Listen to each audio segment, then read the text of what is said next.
안녕하세요. 저는 프랑스 마르세유에서 나고 자란 알마라고 합니다. 사실 저는 꽤나 오래전부터 한국을 좋아해 왔는데요. 제가 고등학생 때부터 주변 친구들이 서서히 한국 문화를 좋아하기 시작했고, 저도 그들과 어울리기 위해 어쩔 수 없이 한국 문화를 찾아보기 시작했는데, 결국 제가 한국을 가장 좋아하게 되어버렸죠. 부모님은 이런 저를 이해하지 못하셨습니다. 한국 같은 시끄럽고 지저분한 나라를 대체 왜 좋아하냐고 핀잔을 주셨거든요. 여기서 의문을 가지시는 분들이 많으실 것 같은데, 여러분들도 아시다시피 시끄럽고 지저분한 것은 한국인과 정반대되는 특징이거든요. 맞습니다. 부모님은 한국과 중국을 혼동하고 계셨던 것입니다.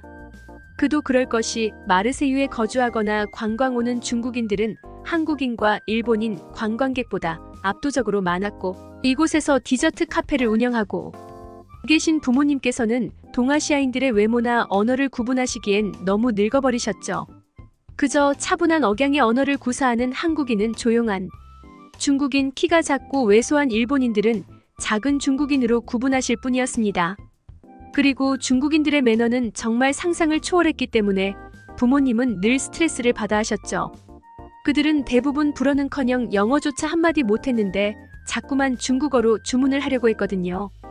만약 부모님이 그들의 말을 못 알아들으셔서 영어로 말해달라고 요구하면 중국인들은 중국어도 세계 공용어인데 왜 중국인들을 상대로 장사를 하면서 중국어를 못하는 거냐고 화를 내기도 했습니다. 심지어 부모님 매장의 디저트는 통에 담긴 디저트를 손님이 직접 선택해서 가져오는 구조였는데, 중국인들은 디저트를 몰래 호주머니 속에 넘어가는 경우도 많았고, 결제를 하기도 전에 디저트를 맛보더니 시식용 디저트인 줄 알았다며 먹어보니 자신의 입맛에는 맞지 않는다면서 결제를 거부하는 경우도 있었죠. 또한 중국인 단체 관광객이라도 오는 날에는 중국인들 때문에 시끄럽고 혼잡해진 매장에는 아무도 찾지 않았고, 중국인들은 공간만 차지할 뿐 실제로 구매로 이어지는 경우는 드물었으므로 그날 하루의 장사는 끝난 것과 다름없어졌습니다. 이렇듯 중국인들의 민폐가 심각하니 부모님은 중국인이라면 학을 떼고 있던 것이었습니다. 저는 부모님께 한국과 중국은 아예 다른 나라라며 설명도 해봤지만 부모님은 몹시 고지식하고 완고하셔서 제 말을 들으려고 하지 않았습니다.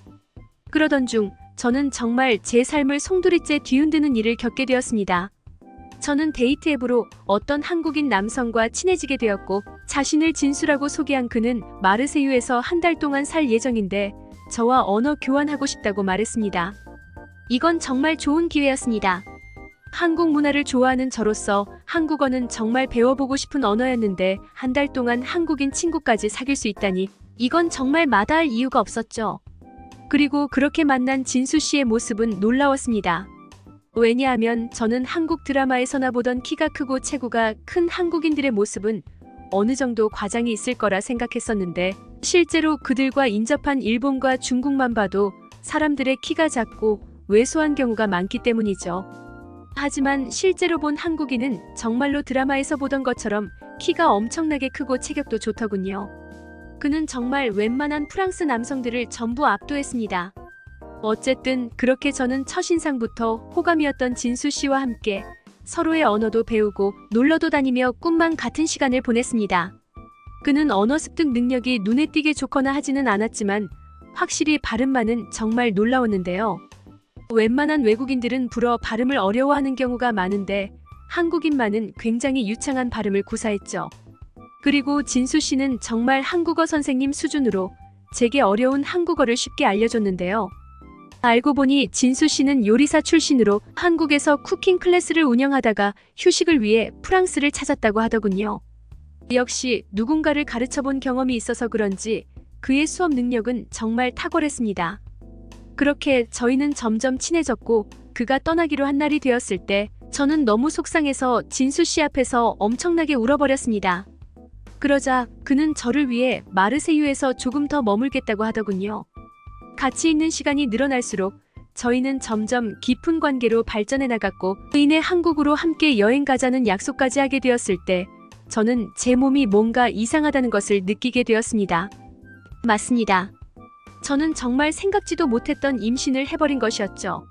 당연히 집안은 난리가 났고 상대가 동양인이라는 것을 안 부모님께서는, 그러나 비록 예상치 못한 임신이었지만 저는 절대로 아이를 포기하고 싶지 않았고 저만큼이나 놀랐을 진수 씨도 제 선택을 존중해 주었죠.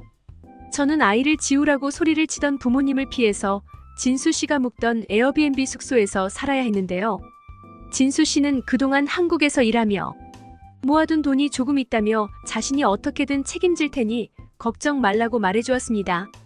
한국 남자들은 책임감 없는 프랑스 남자들과는 완전히 달랐던 것입니다. 그리고 그렇게 3주 정도를 버티니 부모님은 충격적인 제안을 해오셨죠. 제가 슬슬 걱정되셨는지 아이 낳는 것을 허락할 테니 집으로 돌아오라고 하셨거든요.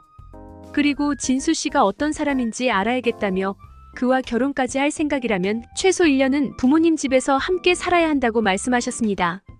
진수 씨의 비자 문제 때문에 여러 번거로운 조치를 취해야 했지만 어쨌든 그렇게 진수 씨와 가족들 간의 동거는 시작되었습니다. 그런데 그렇게나 활발하고 긍정적이었던 진수 씨는 저희 집에서 통적응하지 못했습니다. 그때까지만 해도 저는 아무래도 저희 집에는 부모님뿐만 아니라 언니와 언니, 남편까지 함께 살기 때문에 아마 이런 대가족에서의 적응이 쉽지 않나 보구나 싶어 대수롭지 않게 넘겼습니다.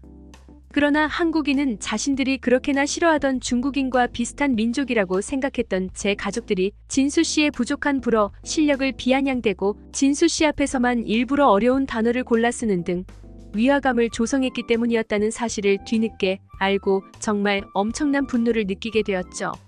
어쨌든 진수 씨는 저희 부모님 집에서 살면서 한식 쿠킹 클래스를 운영하기 시작했는데 다행히 요즘에는 프랑스 내의 한국 문화가 엄청난 인기를 끌고 있고 한식도 굉장한 인기를 끌고 있어서 진수 씨의 쿠킹 클래스에는 늘 많은 사람들이 몰렸습니다. 어찌나 인기가 많았던지 진수 씨의 수입은 수십 년 동안 디저트를 만든 부모님과 수입이 비슷할 정도였죠. 그러나 부모님은 진수 씨를 인정하지 않았습니다. 음식 불모지인 한국에서 요리사를 해봤자 얼마나 요리를 잘하겠냐며 늘 한식을 비하하셨고 가끔 진수 씨가 디저트 카페를 도와주러 가도 시큰둥해하시며 한국인이 감히 프랑스 식당의 주방으로 들어오냐며 무례한 말을 일삼았죠. 부모님의 시간은 정말 30년 전에서 멈춰있던 것입니다. 저는 부모님의 이런 차별에 질려버렸고 한 번만 더 그런 식으로 말했다간 다시는 부모님을 보지 않겠다고 엄포를 놓았습니다. 그러나 부모님은 그렇게나 착했던 제가 중국놈이랑 어울리더니 변했다며 계속해서 진수 씨를 비하했고 저는 그 자리에서 진수 씨의 손을 붙잡고 집을 나와버렸습니다. 부모님은 오갈 데 없는 저희가 금방 돌아올 줄 알았겠지만 집을 나간 진수 씨는 오히려 쿠킹 클래스에만 집중할 수 있게 돼서 더욱 큰 수익을 올리게 되었습니다. 그리고 한국인 특유의 좋은 서비스와 친절함으로 진수 씨의 클래스에 재방문하는 사람들도 엄청나게 많아서 진수 씨에게 한식을 배우려는 프랑스인들은 계속해서 늘어만 갔죠. 결국 몇 년이 지난 지금 진수 씨는 마르세유에 한식당까지 차리게 되었는데요. 이 한식당은 평균 대기 시간만 1시간일 정도로 엄청난 인기를 끌고 있죠. 어떻게 불어를 하나도 못했던 한국인이 프랑스에 오자마자 이렇게나 빠르게 자리를 잡을 수 있던 건지 저는 한국인 진수 씨가 너무나도 자랑스러웠습니다. 그런데 그렇게 아이를 키우며 행복한 나날을 보내던 중 갑자기 엄마에게 전화 한 통이 오더군요. 저는 전화를 받지 않으려고 했지만 진수 씨는 그래도 가족인데 한번 받아보라고 제안해서 마지못해 전화를 받게 되었습니다.